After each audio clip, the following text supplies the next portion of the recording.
Okay. Hi, everyone, and thank you for joining us today in this discussion with Gayle Lemmon and the Daughters of Kobani, her latest book. Gayle is a best-selling author, and she's a distinguished journalist, and she will be talking today about the all-women militias who defeated ISIS in northeastern Syria. My name is Rashad Aqaidi. I'm a senior analyst at New Lines Institute for Strategy and Policy. I'm also the head of program of non-state actors. And Gayle, thank you so much for being with us today. We're so happy to have you. Congratulations on the book and the massive success. The reviews have been amazing. One review particularly really stood out for me, and it was, this book is an example of what can happen when women are given the chance. So that was for me the most amazing review, because it actually is a celebration of women and what they can do. Thank you so much, and thank you for having me. I'm really delighted to be here with you, Rasha. So, Gayle, your last two books, Ashley's War and before Ashley's War, The Hairdresser of Hala, they both also discussed women. In Ashley's War, it was about women in combat, and in The Hairdresser of Hala, it was about also women in Afghanistan who were struggling for their basic rights and their future. Daughters of Kobani is sort of like emerging between them. Kind of. Yes, in many ways, yeah. Women in combat, but also very determined to forge their own future and destiny. Do you feel like those two books also influence your choice in researching this topic?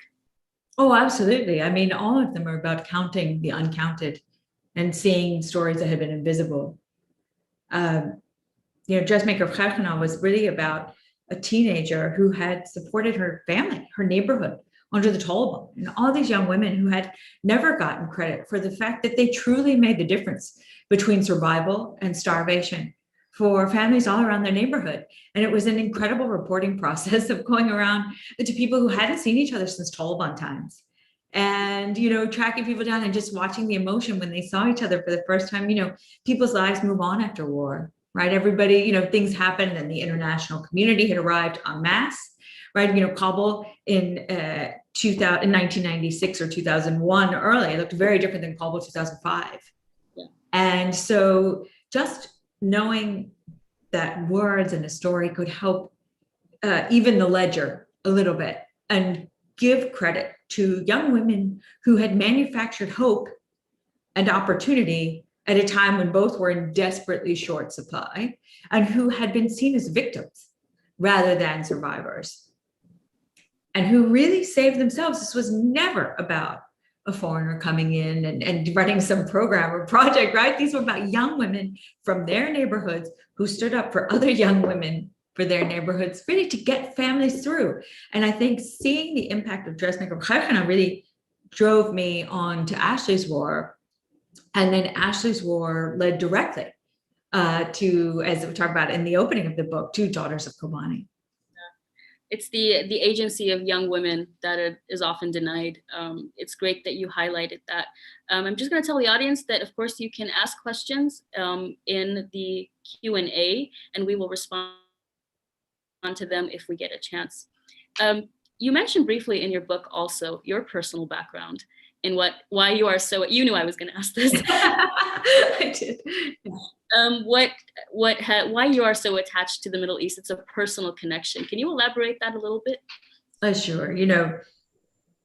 Maybe start by saying I think these are universal stories, and I deeply think that anybody who had the heart and the will and the commitment to telling the story could have. I think for me, I had sort of a fraction of a glimmer of a vision of what it would take for young women to not just defy what their society thought of them or their families thought of them, but really to not just to question that, but to take up arms, to protect their neighborhoods, protect their towns, protect their streets, protect their families, and then move from that journey all the way to being catapulted onto the global stage when the Americans come in on their side in the fight against ISIS. Because my father is from the region. My father was born in Baghdad, and as the book talks about, we had lots of very funny conversations internally, my father and myself, about the notion of women's equality. And there's a moment in the prologue of the book where I talk about I had been giving my father a very hard time about how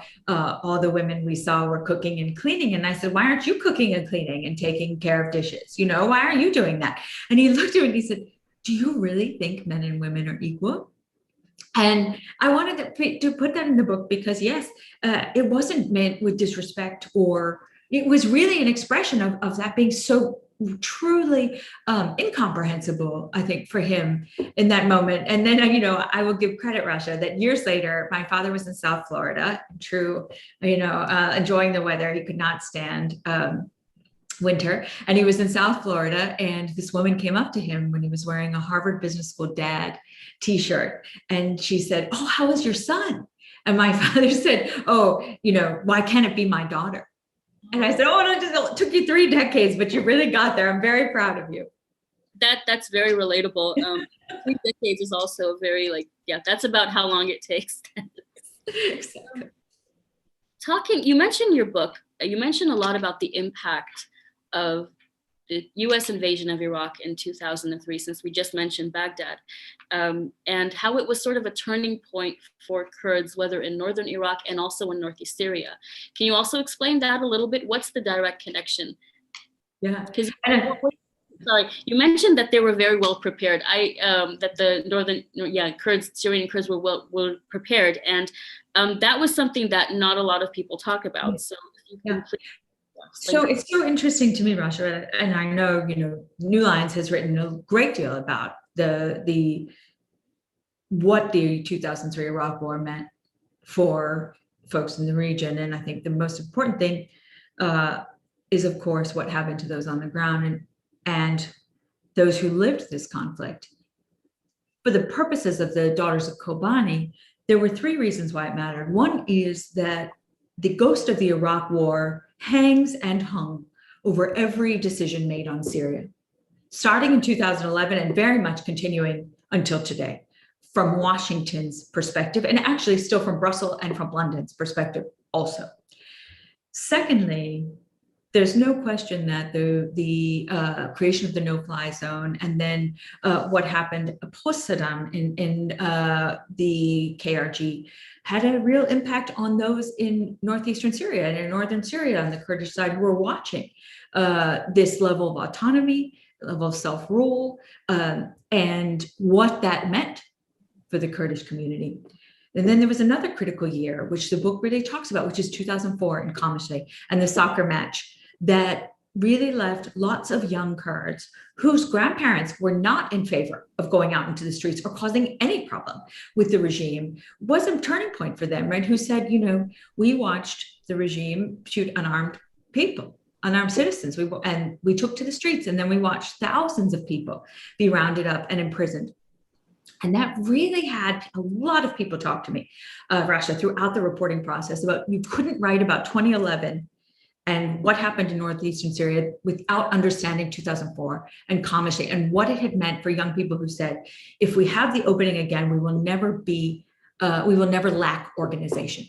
Yeah. We will be ready for the opening to govern ourselves and to make sure that people can't just kill us.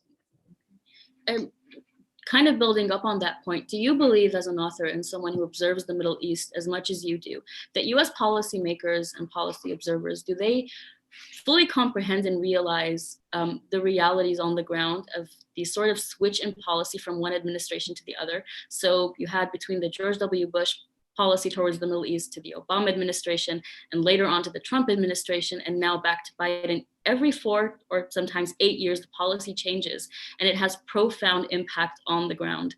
Do you feel that that's really taken into consideration when new policies are written? I'd say democracy is an amazing thing, and it's also imperfect.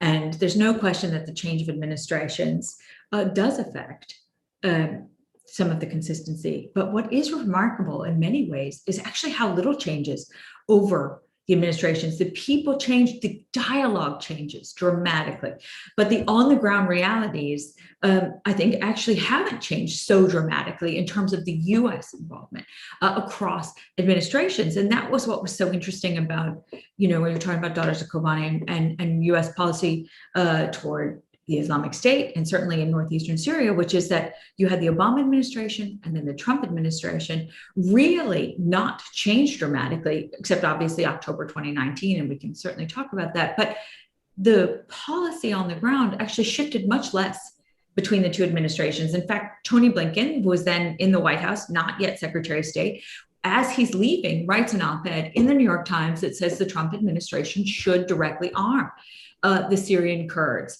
right? And then that ends up becoming policy under the Trump administration. And the book really follows that too. And actually, it was surprising to me in some ways, even having seen it, the level of policy continuity in many ways, because the people hadn't shifted immediately between the two administrations.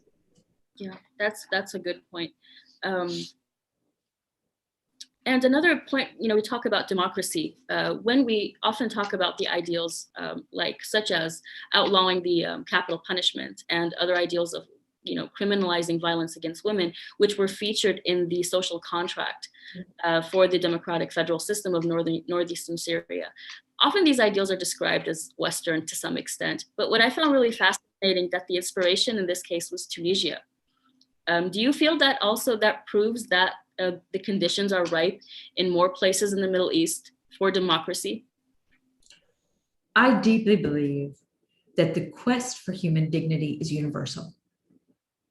I was doing an event recently where a senior diplomat said, Gayle, you talk about this nice stuff about women's rights, but let's be real, this is not something we should impose. And I said, well, I really hope you'll read the book, because the whole point of it is that it had actually nothing to do, very little to do with the United States. You and I know about it, I said to this diplomat, because this group became America's chosen partner on the ground in the fight against the Islamic State, right? And the book really chronicles how the Americans were on the hunt for a ground force that would be willing to take and hold terrain from ISIS. I said, but this was started well before you started paying attention or I started paying attention, and had absolutely nothing to do with external actors. And actually the same thing, I went through the same debate in Dressmaker, and I would actually talk a lot to the amazing people who are at Feminist Majority Foundation, other places, saying, you have to see what's going on in these places. And they would, I said, really? And I said, yes, and it just said, it is quite far. And that's why I wanted the book to grapple with just how far politically the documents went and what the conversation was. And in the epilogue to the book, Rasha, and I know we talked about this a little bit, it's like, part of what I wanted to do is challenge readers and say, I've had the privilege of meeting young women from the Arab community, from the Kurdish community, from the Christian community, and they all tell you they'd like to have a voice and a say in their life. Mm-hmm. And if people will stop talking for them and listen, we'd learn so much. Yeah, so it's the same story of kind of denying or rejecting agency that women all share. All have this issue. Yes. Globally, but in the Middle East, do you feel it's more of a problem that the women in the Middle East face this issue more than others, where agency is almost completely denied, that anything related to human rights is often viewed as something Western imposed? You did mention that a bit, but did you find that to be problematic in the places that you visited in the Middle East and in the East in general? So what I find on the ground is people just don't have these discussions in the same way, right? I would spend a lot of time in Raqqa, and which is a place I really came to love. And I asked all of these women who were, I would go around the city and talk to teachers, talk to entrepreneurs, talk to young women who were part of the newly formed security service, the SIH in Raqqa, right? Security on the street. And I would ask them, why are you here? What brought you here? What does your family think? And they were all very clear. They were there with their family's approval. And I would say, do you think this is foreign imposed? And they would look at me as if I'd fed them bad food. Like, who are you to say that this is foreign imposed? And this one young woman who had never been to school, who was a cleaner at one of the smaller offices of the Raqqa Women's Council, said, my mother-in-law came to me and said that she never had this chance to be out of the house and I should take it to come work here. And she's watching my children. And these were women from the Arab community. I do think the outsiders, the West, but not just the West, get that wrong, in that somehow Middle Eastern women aren't among the strongest and the toughest and the most formidable in the world. I think that is incorrect. I think that power structures are slow to change. And I think that's part of the work that you're doing, that New Lines is doing, is highlighting power structures. And I will say that one theme that has animated the work I've had the privilege of doing is that suffocated opportunity is the enemy of global stability. And I really do hope that readers, when they're reading Daughters of Kobani, really contend with that. Yeah, I think that comes across quite clear when we read the book. Talking about, the way you were describing women in the Middle East in general, I would like to ask you, especially in light of the recent controversy in the United States about the women in combat and their role, how would you describe the contrast between the US and the YPJ? And is there anything that the West, America in particularly, can learn from northeastern Syria? So when, the opening scene in the book is actually one of the soldiers from Ashley's War calling me, who's part of working with the women's protection units and the YPJ, and saying, you have to come to Syria. You have to come see what's happening here, because it goes much farther than anything we've seen. And she said, not only are women leading the fight against ISIS and leading men in battle, they also have the full respect of the men on the US side. And we're talking about the most tested special operations soldiers the US had at that point, who were part of this advise and assist effort right at that time. This was early 16. And she's, it is absolutely remarkable, because not only are they fighting against ISIS, they're fighting for women's equality and women's rights. And she said, honestly, I'm almost jealous of the way that people interact with them, because there are no limits on what they can do. Part of that's existential, part of that's ideological, part of that is the chaos of a war that is ongoing, right? It was something that I thought it was fascinating. And in the discussion of the political piece, I was doing a book club in North Carolina the other night, Rasha, and everybody wanted to, all these women who I wasn't quite sure, you never know as a writer what people are going to take from your work. They said, oh, we want to talk about the social compact. How did they get through, all of these notions of women's equality? How did they get through? And I said, well, there's a line in the book with Fawzia Yusuf saying, when I said to her, don't people think this goes too far? Yeah. Don't men think it? She said, well, of course they do. Of course they think it goes too far. But we have to start somewhere, and we learned from Tunisia. And we also learned that if we didn't take our rights in the revolution, when would we? And I thought that was such an interesting guiding principle from that time. And a theme you repeat a lot, you mentioned a lot in the book, you highlighted so much, is that, the motive for fighting was also for establishing government and policy that would secure women's rights after the war ended. So it wasn't just like, once the battle ends, the women go back to their homes and do nothing. They have an active role, and they were very persistent on including this in, the social contract. Were you having these conversations with the women when the battles were kind of ongoing, of what their future plans would be? Mostly I was having it after, although during Raqqa, yes. And it was interesting because you only laugh because they're so wry about life and death stakes. I'm not making light of it at all. But there was a young woman I'd met during Raqqa and in the fight for Raqqa, which was really scary, right? And very, very hard. The Islamic State had dug itself in. It would use any method required, taking moms and dads as hostages, using snipers as escaped. I interviewed a woman 8.5 months pregnant who led her whole family out of Raqqa in a 5-car convoy, and the 5th blew up. She was the first car, the 5th blew up when it went over an ISIS mine. So there was no limit to what they were willing to do. And I had seen her at that time, and she said, we are doing this not because we like war, but because we are writing our own history now, when it comes to women, not just in our community, but in the region. And I said, but isn't that really hard in the Middle East? Or, are you picking the hardest place to start? And she looked at me and she said, we are very aware of how hard this is. We're from here, right? But we have to start somewhere, and this is our work. So that was 17. And then I saw her in late 18, or maybe early 2019. And I kind of stepped back, and she said, oh, you're surprised I'm alive.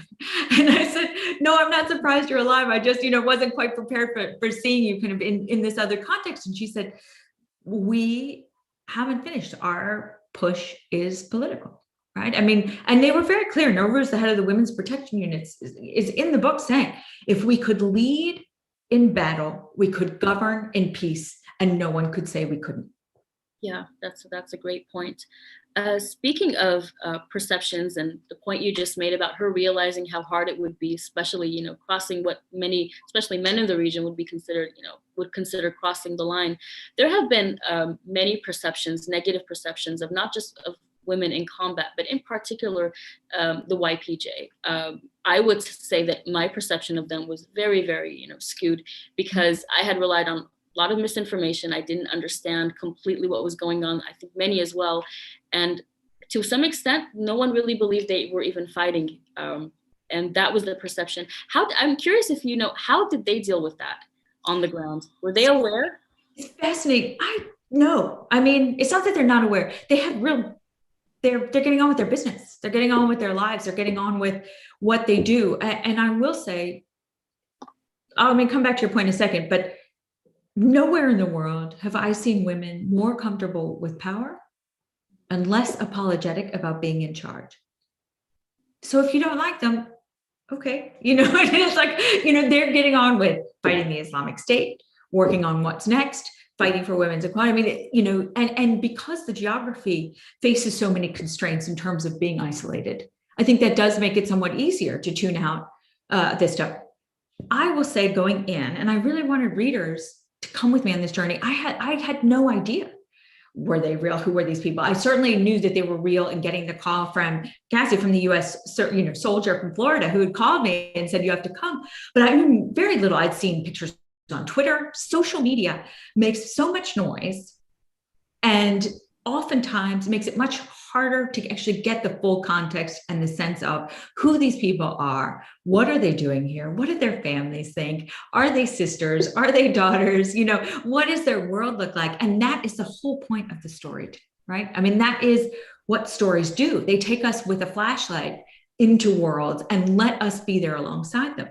So when you would, hear these funny stories from Rojda, who ends up being the Americans' interlocutor in Raqqa in the fight against ISIS, about her mother calling in the middle of the battle for Kobani when they're really outnumbered and out everything, it just adds this whole weight of humanity, because anyone who has family from traditional, certainly from the region, if your parent calls you, you have to answer. So her mother calls in the middle of the battle for Kobani, and she picks up the phone because she knows if she doesn't, her mother will call everybody else and say, oh my gosh, she's dead or something's terrible. So she picks up in the middle of the battle and just holds up the phone, and her mother is listening to, the very live firefight. And it's hard to appreciate the toll of facing down inhumanity.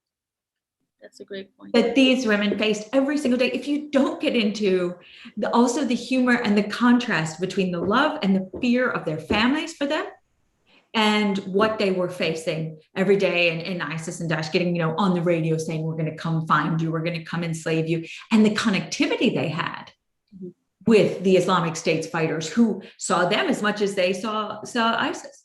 That's true. And I have to just comment on how amazing you described the actual battles, because I was able to even actually see them. I felt like while reading, I was in the middle of it.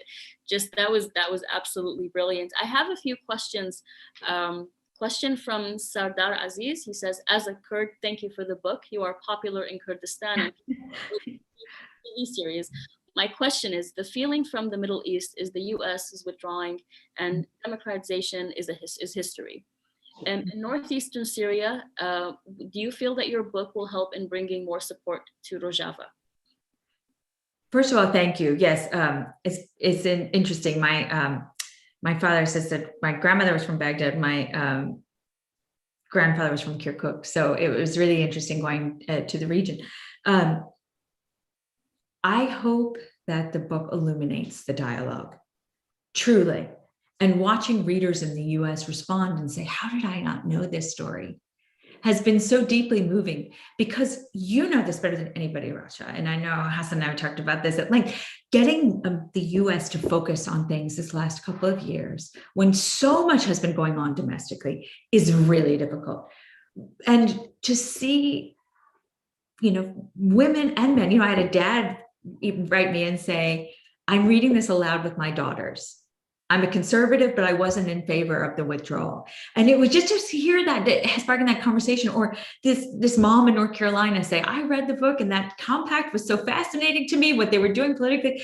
So to break down the other is the whole point of stories, right? The best storytelling takes away the other and says there is no other, it's just us.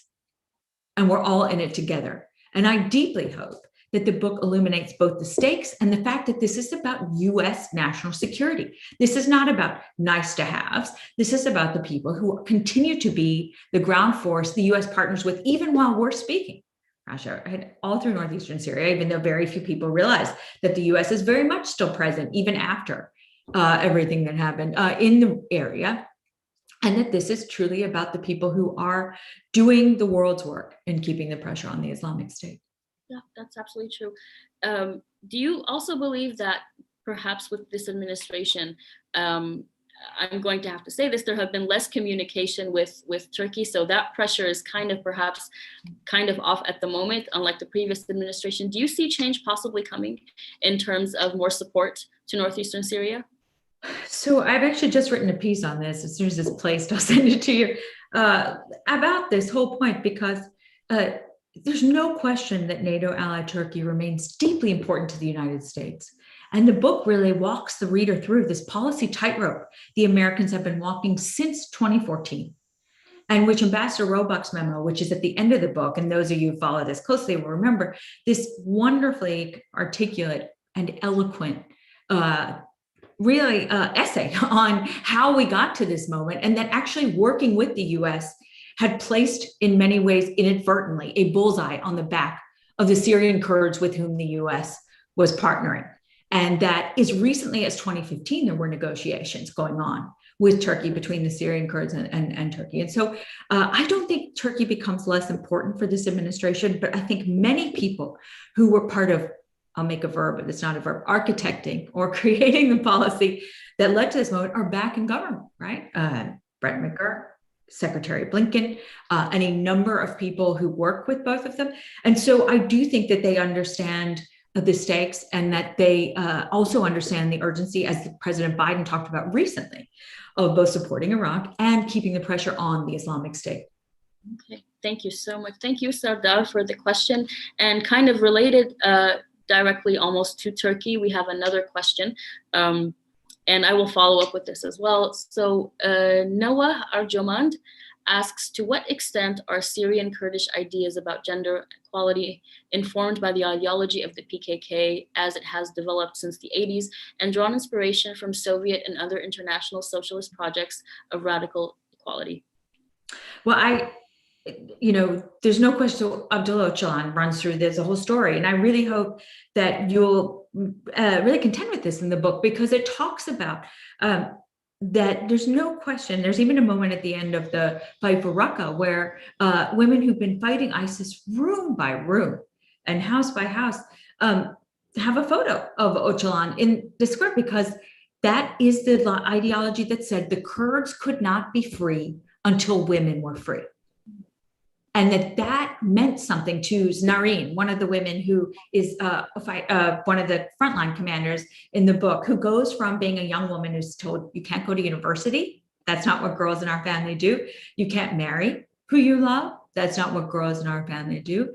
And then gets a knock on the door from people saying, we have this politics that has this notion of women right at the center of it. And we follow her all the way from that to the liberation of her hometown from the Islamic State, and girls coming up to her. And Rasha, to your earlier question, there's a story I was told many times of, and actually talked to people who were part of it, of an older woman who came out in the street and put her face, it's in the book, right, put her hand to the face of one of the women from the women's protection units and said, we didn't know you were real.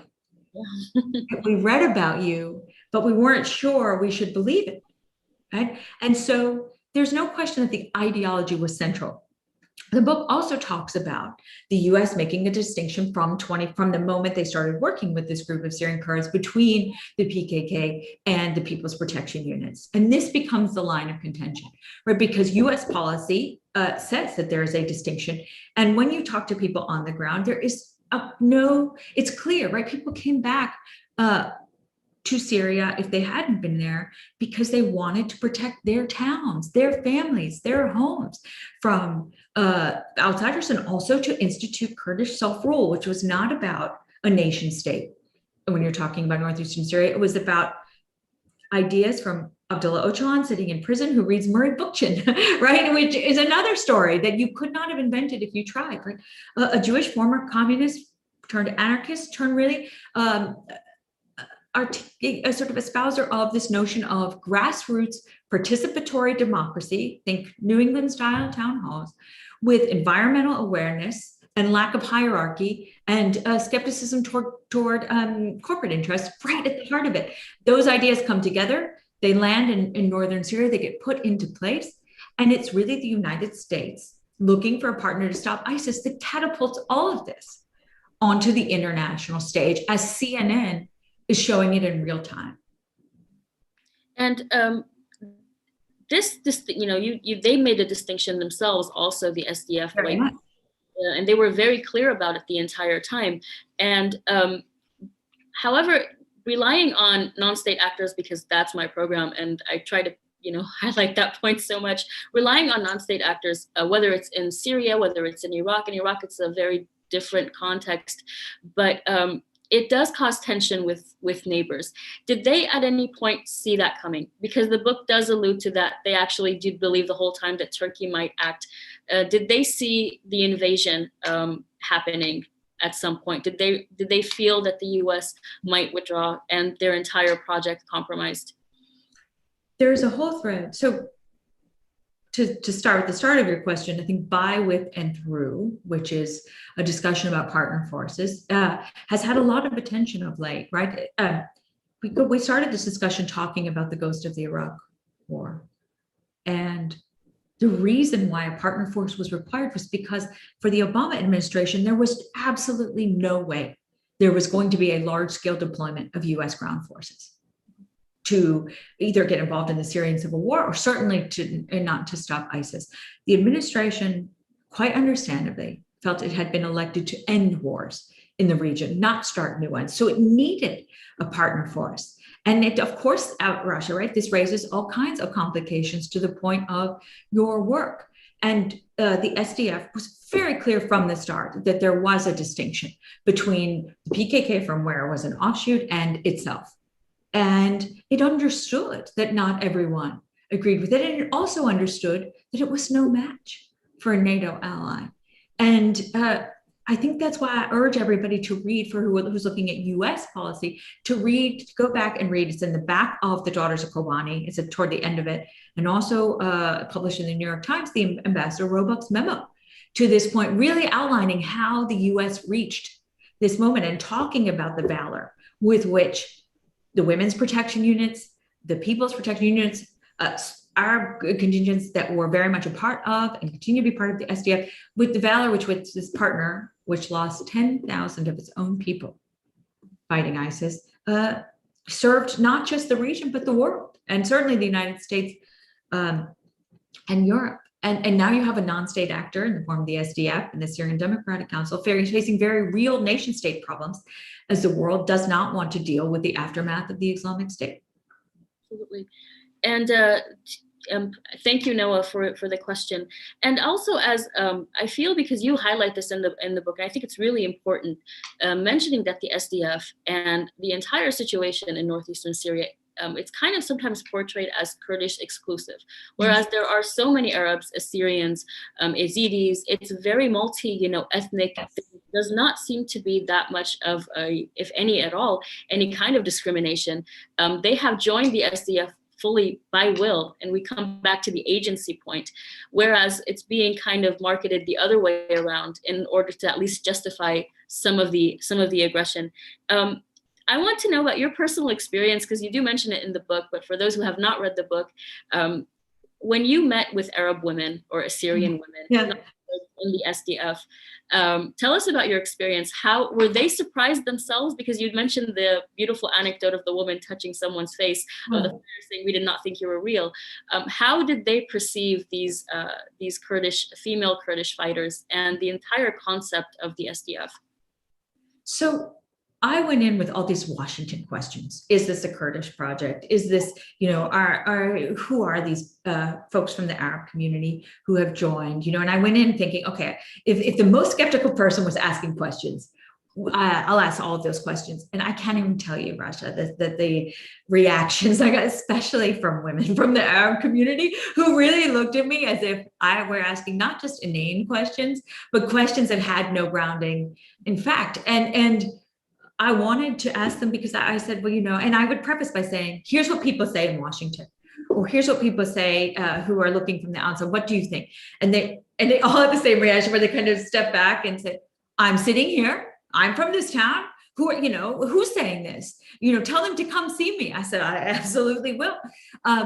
So I don't want to give the impression that everything's perfect or people are holding hands and singing songs together. But I mean, I think the opening of the Raqqa Women's Council and just spending time interviewing so many women who lived under the Islamic State and just talking to them about why they were there. Mm-hmm. And what they endured under ISIS and what they were coming to do for their communities, for their families, for their streets, right? And then forget that even those who were affiliated with the Syrian Democratic Council or with the women's councils or with the civil councils, all of which have a male and a female head leading together. I would talk to teachers. There's a teacher from Raqqa whose father insisted she go straight back to school and help get the rubble out of her school building when she returned to Raqqa after the battle for the city, and said, she said ISIS used to come to her house and say, you have to teach. And she would say, oh, I'm sick, or I don't feel well. Same thing with another entrepreneur I interviewed who had a pajama shop, who had her 16-year-old niece who had never been out of the house and who actually ISIS almost arrested for walking between buildings without being sufficiently covered, right? And who had a lot of trauma from that very close call, who was then working with her aunt in this store. And so it's that I want people to see, right? This is not about, and when I would say, is this a Kurdish project? They would say, is what a Kurdish project? Me working here or me teaching, right? So I think, yes, inclusivity is incredibly important. Yes, it is a work in progress, but talk to people on the ground themselves. They have a lot to say. And I think, just final story on that, there was a teenage boy I interviewed in College State, a teenage young man who was from the regime area. And I said, do you want to go back? And he said, no way. I'm too scared to go back. And I'm also, I don't even know that area. Here I can do what I want and see my friends. I can, and I think that was also just from a 15-year-old boy who was working to help his family was such an important perspective, because he said his mother missed her town. She really wanted to go back, but nobody knew when that would be possible because they were all very deeply nervous about living under the regime again. Yeah, and that's also very relatable. And I wonder, this is kind of a side question. It's also personal to you, Gayle, because of your father's story and because of the larger story of the Jewish community in Iraq. I wonder if you also sympathize with the stories of displacement and having to forcefully leave home. Yeah, it's interesting. So I grew up with my mom. I'm very much a product of PG County, and and so I think I'm very, a very American story, right? But certainly, I think displacement is a central fact of so much of what we're dealing with now, right? As a world, as an international community, if after Syrian civil war, you can actually say there's still an international community, because I think Syria is the conflict that has challenged the entire notion of an international community, if you look at what has unfolded in the past decade. So yes, I mean, I think displacement is something that runs through so much of what we're facing, and certainly it was the central fact of my father's life, absolutely. So we have a question from Julia Kartal. Question is, Kurds might be contributing to grassroots democracy, feminism, secularism, but how much chance do they stand having international recognition as non-state actors who are shaping not only the Middle East, but the world? You kind of answered that, but I think this is actually a bit more specific in Well, it's a great question, because so when I started working on this, there were a lot of people who said, why would you bother telling this story? Because it's going to be over. Either the regime's going to come in, the Russians are going to come in, somebody's going to come in, or Turkey will be supportive of an incursion, or something will happen. And I said, but even if that's true, this looks different, right? Shouldn't we chronicle this. And the epilogue really talks about the end of this story is written in invisible ink that no one can yet decipher. And I think it's up, it isn't decided. The spirit that people have of pushing forward each day, things get a little bit more, normal is probably the wrong word, but they become one day further from being history, right? And people are pushing forward to govern themselves, to name their children what they wish, to publish in their language, to celebrate their holidays, right? All of these things, personal freedoms, personal liberties. And part of what I want the book to do is to show the US audience, certainly the world, but really, when you think about US policy in this moment, to show the stakes and the humanity and the people who are at the heart of this, both from, of course, from the Syrian side, but also, and obviously the Syrian Kurds who fought ISIS, et cetera, but also from the US side, right? And people who have done 12, 13, 14, 15 deployments on their country's behalf, and who, there's a moment where I spend time with the US Special Operations soldier who's worried he's going to bequeath these conflicts to his children. And to see the personal stakes for all of this as ISIS continues to make sure it is not a story that belongs to the past. Yes, that's very true, and especially now, in Iraq in particular, where ISIS operations have really upped, and it's kind of scary to think about. There's no actually solid strategy to contain them once again, and just to think that we might be at that point of pre-2014 is terrifying, and I can imagine very traumatizing for all the people on the ground who have had to fight them. I have a question from Ahmed Sadiq. He's asking you, Gayle, from your point of view, were Turkish concerns about Kurds perhaps a reason for delaying or impeding the United States response to saving the city from the fall? And is this about Kobani, do we think? I believe so, yes. Yeah. So I think there was a casserole of challenges. There was not just one, because you have to remember 2014, the US is, I'll just talk from the US policy perspective here for a second. The US is deeply concerned the summer of 2014. Sinjar has happened, Mosul, right, very dear to you, Russia, has happened. The US is sitting back, and people talk to me at length from the US policy side of, we did not know what was going to be the next to fall. And also we felt the urgency to stop the Islamic State. We just didn't know how, because we knew we couldn't send in, and we're never going to send in large-scale US ground forces. So that's part of what I wanted the book to really take you into, which is US military and diplomatic folks watching this David versus Goliath stand, in which David also was a woman, in Kobani, and watching people say, from Sulaymaniyah, from other places where US was in northern Iraq, saying, wait a minute, is this a chance? These are people we've been talking to. Is there any chance that this could be somebody we work with? And then I think the biggest thing that happens is cameras, right? Because, there's a quote in the book from administration officials talking about how important it was that CNN and others captured from Turkey, broadcasting Kobani, because when you're in Kobani, you put out your arm, you can, right, there's the border. And that made a difference, because the US, the European, certainly the region, certainly on social media, which the book talks about, right? People are going, wait a minute, here are people who are resisting ISIS. Why is the US, why is the world not helping? And the cameras showing that standoff live, then Richard Engel goes in from NBC, right, really galvanizes the US and makes it so that almost every time the US gets involved, Obama really makes the call that this is what is going to be. Yes, that's true. And I don't think necessarily, I'm going to kind of, put in my perspective of the question, that it wasn't necessarily taking, Turkey into consideration only. Like you mentioned, it was the entire policy approach to the Middle East, because at the time it was multiple cities falling, as you mentioned. There was Iraq and Syria. There was sort of like an Iraq first policy where Syria was kind of, put to the back. So Turkey at that time was not looked at as like the sole reason for the delay. But thank you, Ahmed, for the question. Just one point on that, Russia. There's a quote from now Secretary Blinken saying, as he's responding to pressure, saying there are Kobanis all through northern Iraq, and Syria. And this is while the US air campaign is going on, right? And it just shows you the amount of pressure US officials were under at that time to come up with a response without entering into a zone that they were not prepared to in terms of force.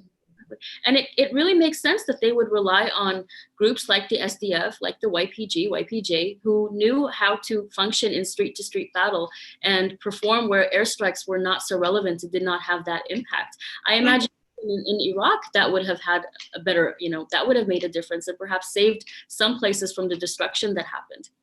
Well, and it's fascinating because the point that the book makes a lot is that neither side, there were aligned interests and neither side could have achieved its goals without the other.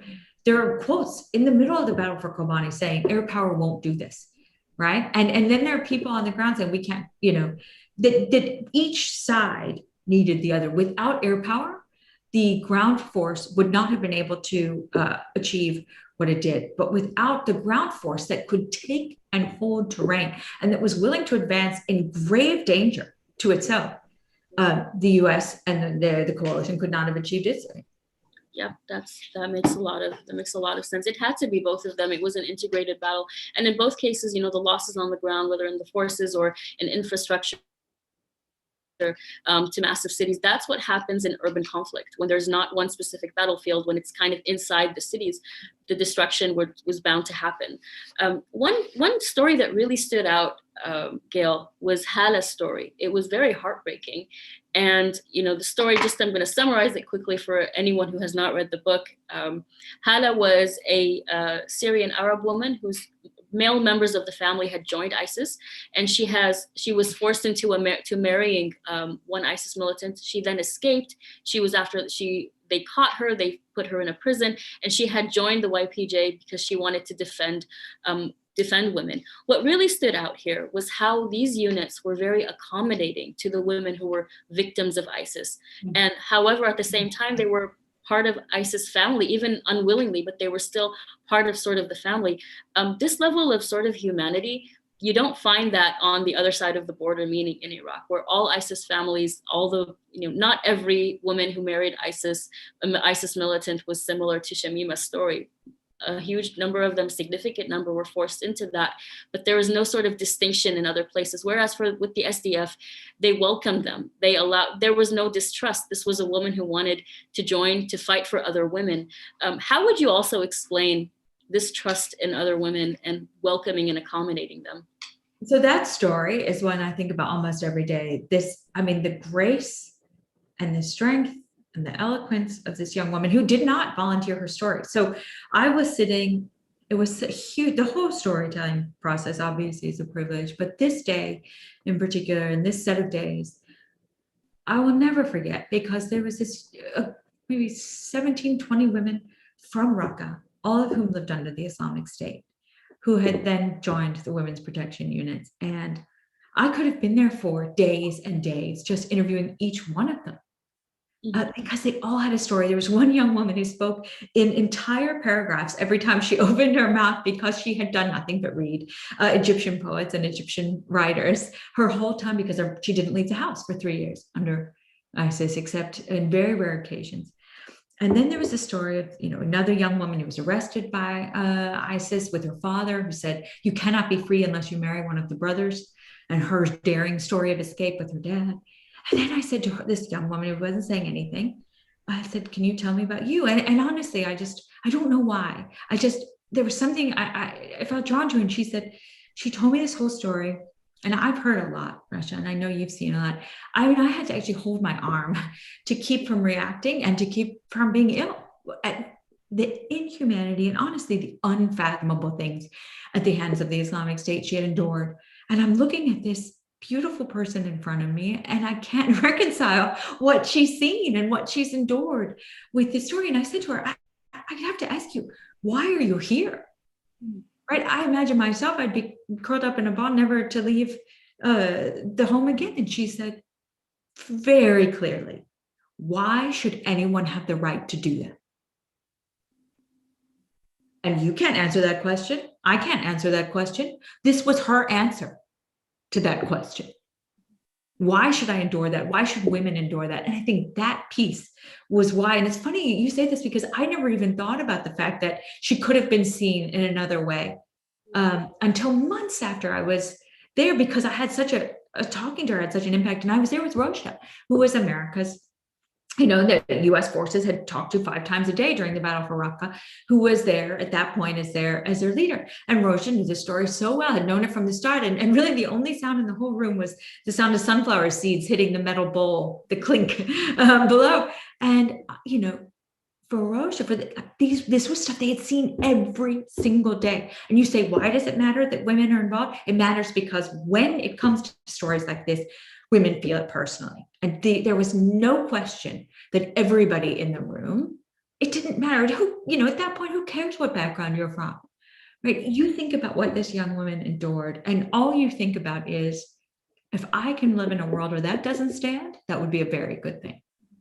And she is somebody whose courage and whose strength really I think about all the time.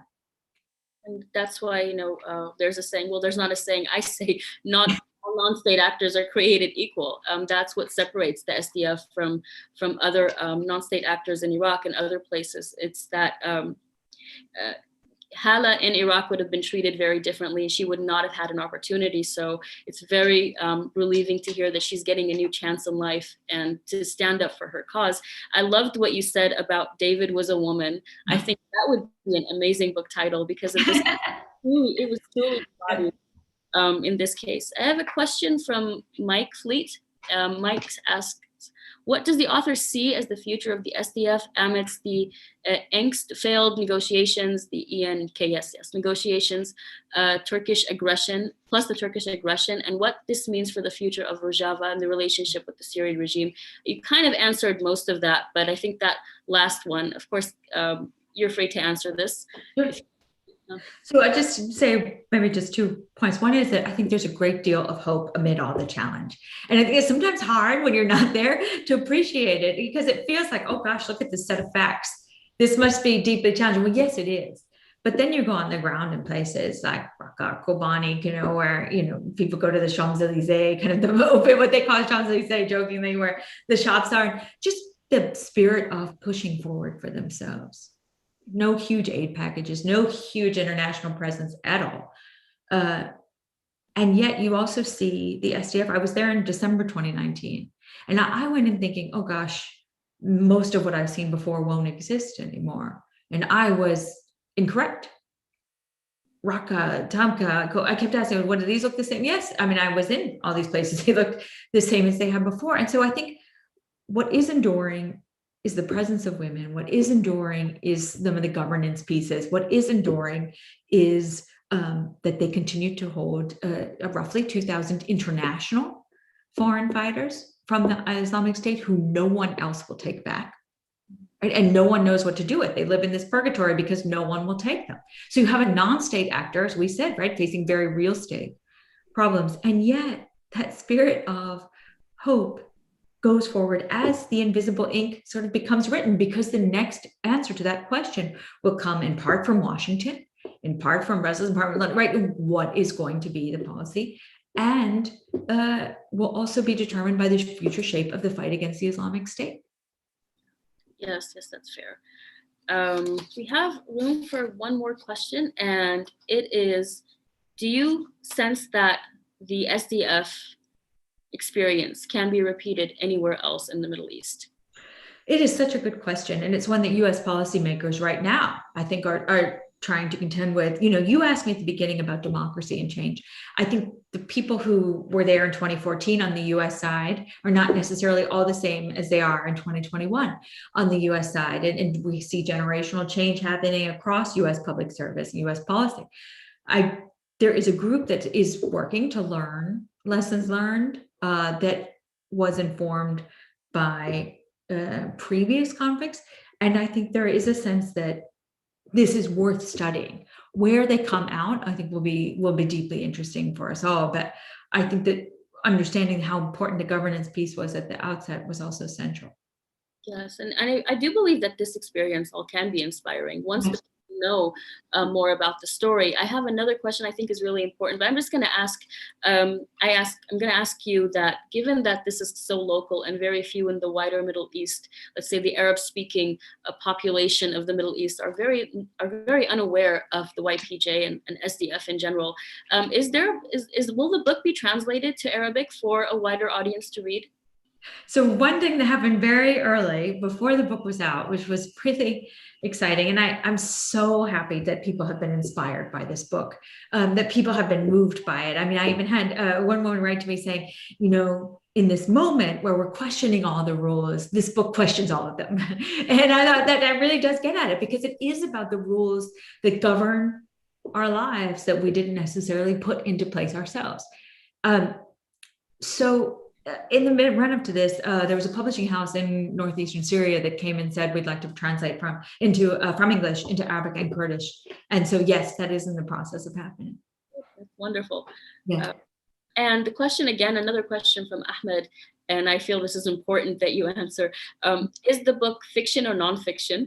Is the book from the author's perspective or from characters inside the book who live these events? So the book is nonfiction, and there's an author's note at the beginning that says, look, here's how the summary. This is hundreds of hours of interviews, sitting with people over and over again. And actually to the point, Masha, that most everybody in the book who really didn't think they had done anything extraordinary, but thought that their friends were worth talking about, which was the same as in actually all three books. They would say to me, oh my God, how many interviews are you going to do? When does this book actually come out? Is this book real? And so because the book process, especially the interviews, are so tedious. What did you have for breakfast? Where were you? This person says this. Let's look at this video. Can you, is this? So it is the best effort based on hundreds of hours of interviews in 3 countries at getting at what happened. And the book really takes you through what the sourcing is and walks you through it. So it's written to bring you there and to bring you into that moment. So it feels personal, because war is deeply personal, even if we don't talk about it that way. And I hope this story does its part for many who have never had to witness it firsthand, of what that looks and feels like. Are you in touch with any of the women that are in the book? How are they doing? I want an update, kind of. Yes. So I think they've been very moved to see the reaction from here to their story. It's hard to imagine, although I know you can, Russia, the geographic isolation of where they are, right? And also the existential threat they face each day. So I think they're very moved to see that. And I think for them, the question is just what comes next, right? What will the next policy decision mean? What will the world say to the fact that they're still doing the world's work and holding foreign fighters and in working to deal with whole camp where there is not enough, the international community has not, there aren't the resources that are required for the number of people there to get medical care, all of these things. And I've seen it myself. So I think it's what's the and then what? That there's great hope, and there's also great anticipation for what is coming next in terms of policy decisions. Well, we're going to end this. I want to read quickly a paragraph from the book, and I think it summarizes a lot of what we have talked about today. So it says, an enlisted special operations soldier named Dean Walter stood watching the frontline preparations. He and a group of Americans had come to introduce themselves to the SDF commanders, who happened to be women in this offensive. They learned this after a few US troops from another unit extended their arms to shake a male fighter's hand, mistaking for the campaign's leader, only for him to point out to his superior a woman standing nearby. The woman standing nearby and David is a woman. I felt those were very, very powerful. Thank you so much, Gayle, for this opportunity. We know you've had a very busy schedule, so thank you so much again for this, for giving us this hour. I feel that it's been amazing hearing you, listening to you, and hearing these amazing stories.